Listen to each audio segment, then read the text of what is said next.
La conducta humana es un reino vasto y misterioso. Es un paisaje de pensamientos, emociones y recuerdos, muchos de los cuales yacen ocultos bajo la superficie de nuestra consciencia. A finales del siglo XIX, un neurólogo vienés llamado Sigmund Freud se aventuró en este territorio desconocido. Propuso una idea revolucionaria: la mente inconsciente. Este reino oculto, argumentaba Freud, es un depósito de deseos reprimidos, recuerdos traumáticos e impulsos primarios que ejercen una poderosa influencia en nuestros pensamientos, sentimientos y comportamientos. Las ideas de Freud cautivaron al mundo. Sus teorías ofrecían una visión tentadora del funcionamiento oculto de la psique humana. Proporcionaron un marco para comprender todo, desde los sueños y los lapsus linguae hasta las enfermedades mentales y las complejidades de las relaciones humanas. El concepto del inconsciente se infiltró en la cultura popular, el arte y la literatura. Incluso influyó en la forma en que pensamos sobre nosotros mismos y nuestro lugar en el mundo. Sin embargo, a medida que pasaba el tiempo y avanzaba la investigación científica, surgió una pregunta crucial: ¿existe realmente el inconsciente, tal como lo imaginó Freud? Este no es simplemente un debate académico. Golpea en el corazón de cómo entendemos la mente humana y la naturaleza misma de lo que significa ser humano. Para responder a esta pregunta, debemos recurrir al principio rector de toda investigación científica: el método científico. Este riguroso proceso implica hacer observaciones, formular hipótesis, diseñar experimentos para probar esas hipótesis y luego refinar o rechazar nuestras ideas basándonos en la evidencia. El método científico es nuestra herramienta más confiable para separar los hechos de la ficción, la verdad de las ilusiones. Una piedra angular del método científico es el principio de falsabilidad. Una hipótesis, para ser considerada científica, debe ser comprobable y potencialmente refutable. Si una idea no puede ser falsada, entonces está fuera del ámbito de la ciencia.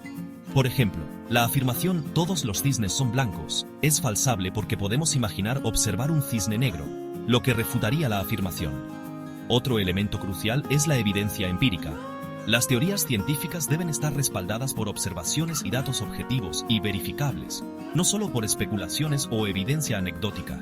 En esencia, el método científico exige que sometamos nuestras ideas al crisol de la evidencia, refinando y revisando constantemente nuestra comprensión del universo a medida que surgen nuevos datos.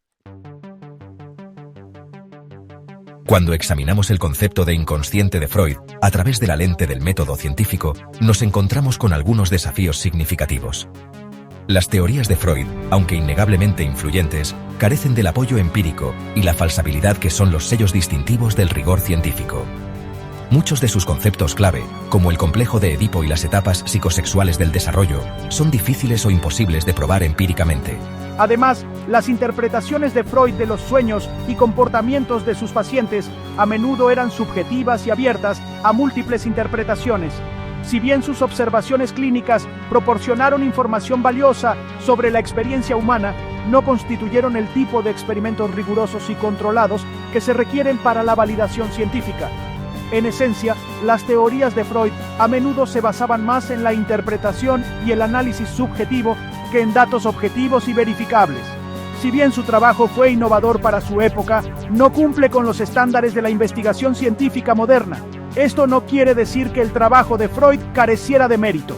Su énfasis en la importancia de las experiencias de la primera infancia y el papel de los procesos inconscientes en la configuración del comportamiento continúa resonando con los psicólogos de hoy. Sección 4. La mecánica de la mente. Psicología cognitiva y el cerebro. En las últimas décadas, el campo de la psicología ha avanzado significativamente en la comprensión de la mente humana a través de enfoques basados en la metodología científica. La psicología cognitiva, por ejemplo, ve la mente como un procesador de información, análogo a una computadora compleja. Esta perspectiva permite a los investigadores estudiar los procesos mentales, como la memoria, la atención y la resolución de problemas, utilizando métodos experimentales. Los psicólogos cognitivos han desarrollado modelos sofisticados de cómo el cerebro procesa la información, almacena recuerdos y toma decisiones. Estos modelos se basan en décadas de investigación utilizando técnicas como imágenes cerebrales, estudios de tiempo de reacción y modelos computacionales. A diferencia de los conceptos freudianos, estos modelos son comprobables, falsables y están respaldados por un creciente cuerpo de evidencia empírica. Sección 5. Más allá de los deseos reprimidos. Explicaciones modernas del comportamiento humano. Una de las críticas más significativas a la teoría del inconsciente de Freud es su dependencia de la idea de los recuerdos y deseos reprimidos como los principales impulsores del comportamiento humano. La psicología moderna ofrece explicaciones alternativas para el comportamiento que no se basan en este controvertido concepto.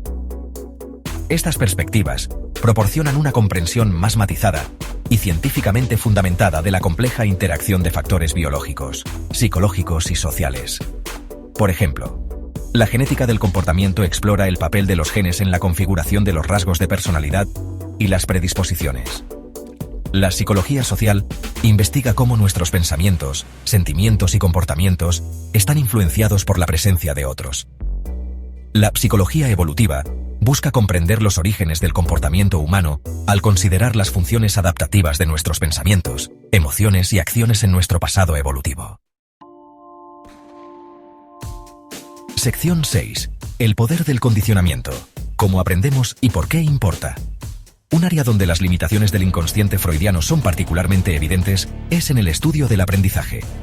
El conductismo, una escuela de pensamiento que surgió a principios del siglo XX, demostró el poder del condicionamiento en la configuración del comportamiento. El condicionamiento clásico, famosamente demostrado por los experimentos de Ivan Pavlov con perros, muestra cómo aprendemos a asociar estímulos no relacionados. El condicionamiento operante, iniciado por B.F. Skinner, demuestra cómo los comportamientos son moldeados por sus consecuencias, como las recompensas y los castigos. Estos principios de aprendizaje se han estudiado extensamente en entornos de laboratorio controlados y han demostrado ser notablemente efectivos para explicar y modificar una amplia gama de comportamientos, desde simples reflejos hasta interacciones sociales complejas. Sección 7. Hacia una comprensión más clara. Abrazando el futuro de la psicología. A medida que continuamos explorando el vasto y enigmático reino de la mente humana, es esencial basar nuestra comprensión en los rigurosos principios del método científico. Si bien las ideas de Freud fueron indudablemente influyentes, carecen del apoyo empírico y la falsabilidad que se requiere de una teoría científica sólida. Al adoptar enfoques basados en la metodología científica, como la psicología cognitiva, la neurociencia y el conductismo, podemos continuar desentrañando los misterios de la mente humana y desarrollar intervenciones más efectivas para los trastornos psicológicos. Así como los astrónomos usan telescopios para mirar las profundidades del espacio, los psicólogos están usando las herramientas de la ciencia para iluminar el funcionamiento interno de nuestras mentes. El viaje está lejos de terminar, pero con cada nuevo descubrimiento, nos acercamos a una comprensión más brillante y completa de lo que significa ser humano.